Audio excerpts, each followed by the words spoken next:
महाराष्ट्र में किसे मिलेगी सीएम की कुर्सी, कितने फार्मूले सामने आए, बिहार वाला माहौल बनाया जा रहा है। नमस्कार, मैं काजल, WPT न्यूज 24 से। एकनाथ शिंदे और देवेंद्र फडणवीस राजनीति के जो लोकप्रिय परंपरा रही है उसके हिसाब से गठबंधन में जिसकी सबसे ज्यादा सीटें होती हैं अमूमन सीएम पद भी उन्हीं के पास होता है। पर राजनीतियों के लिए एक धर्म संकट तब भी होता है जब उनकी पार्टी के सत्ता में रहते हुए उनके सीएम पद से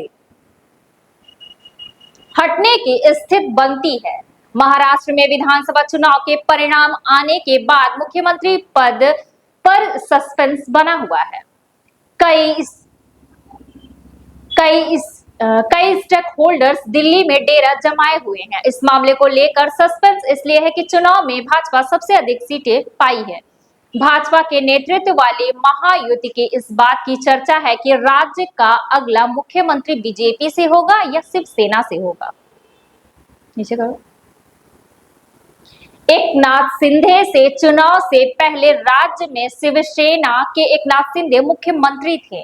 भाजपा के देवेंद्र फडणवीस और एनसीपी अजित पवार के प्रमुख अजित पवार उप मुख्यमंत्री थे। राज्य में विधानसभा की कुल 288 सीटें हैं।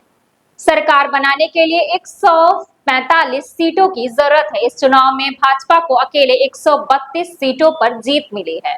राजनीति में जो लोकप्रिय परंपरा रही है उसके हिसाब से गठबंधन में जिसकी सबसे ज्यादा सीटें होती हैं अमूमन सीएम पद भी उन्हीं के पास होता है। पर राजनेताओं के लिए एक धर्म संकट तब भी होता है जब उनकी पार्टी के सत्ता में रहते हुए उनको सीएम पद से हटाने की स्थिति बन जाती है।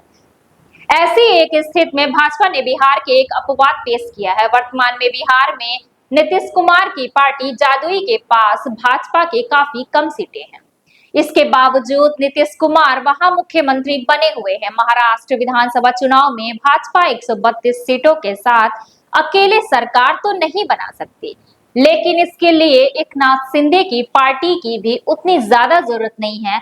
शिंदे की पार्टी को 57 सीटों पर और अजीत की पार्टी को 41 सीटों पर जीत मिली है। इस तरह इन तीनों दलों को मिलाकर कुल 230 सीटों पर जीत मिली है, यानी कि स्पष्ट बहुमत मुख्यमंत्री पद के लिए देवेंद्र फडणवीस और एकनाथ शिंदे दोनों में समर्थकों ने दावा पेश किया है। नई सरकार के लिए कई फार्मूलों की चर्चा भी हुई है। इसी में से एक फार्मूला है बिहार फार्मूला। हालांकि जानकार बता रहे हैं कि इस बात की बहुत कम संभावना है कि भाजपा महाराष्ट्र में बिहार फार्मूले पर सहमत होगी। कारण है कि दोनों जगहों की स्थिति काफी अलग। बिहार में भाजपा को सबसे अधिक सीटें की जरूरत मिली है, लेकिन वो बिना नीतीश कुमार की सहायता के सरकार बनाने की स्थिति में नहीं है। दूसरा एंगल केंद्र की पीएम मोदी सरकार का है। लोकसभा चुनाव 2024 के परिणाम के बाद नीतीश कुमार को किंग मेकर कहा गया है, क्योंकि अगर नीतीश और चंद्रबाबू नायडू भाजपा का साथ छोड़ दे तो उनके लिए सरकार बनाए रखना मुश्किल हो सकता है। ऐसे में भाजपा के लिए नीतीश के रौर करना मुश्किलों से भरा हो सकता है। दूसरी ओर महाराष्ट्र में भाजपा इस बार एकनाथ शिंदे के समर्थन के बिना सरकार बनाने की स्थिति में नहीं है। उनकी पार्टी के 57 सीटों को हटा दे तो सिर्फ अजित पवार की पार्टी के समर्थन भाजपा के पास 173 सीटें होती हैं, जो बहुमत के ऊपर है। ऐसे में स्थिति ऐसी बन रही है कि एकनाथ शिंदे को दूसरे फार्मूलों पर सहमत लेना हो सकता है। हालांकि मीडिया रिपोर्ट्स की माने तो दोनों दल एक दूसरे को मनाने में लगी है। भाजपा एकनाथ शिंदे को सीएम पद छोड़ने के लिए मना रही है, तो वहीं शिंदे के समर्थक उनके इस पद पर बनाए रखने की बात कर रहे हैं।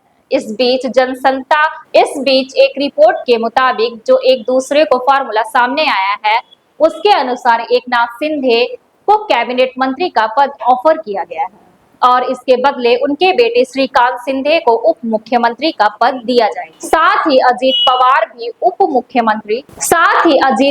भी उप मुख्यमंत्री के पद पर बने रहेंगे। इस तरह भाजपा दोनों ही दलों को साधने की कोशिश में है। एक रिपोर्ट के अनुसार एक वरिष्ठ भाजपा नेता ने कहा कि बिना किसी विवाद के गठबंधन के सभी दलों के साथ बातचीत के बाद सीएम पद पर फैसला लिया जाएगा।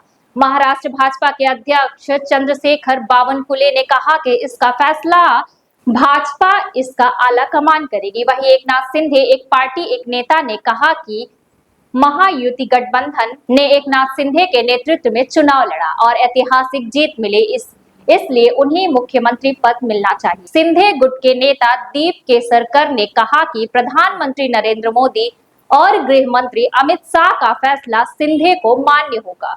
इससे पहले केसरकर ने भी सिंधे के लिए मुख्यमंत्री पद की मांग की थी। महायुति गठबंधन ने जन स्वराज शक्ति को 2, राष्ट्रीय युवा स्वाभिमान पार्टी के 1 और राजर्षि साहू विकास अघाड़ी को 1 सीट पर जीत मिली है। ऐसी खबरों के लिए बने रहें WPT News 24।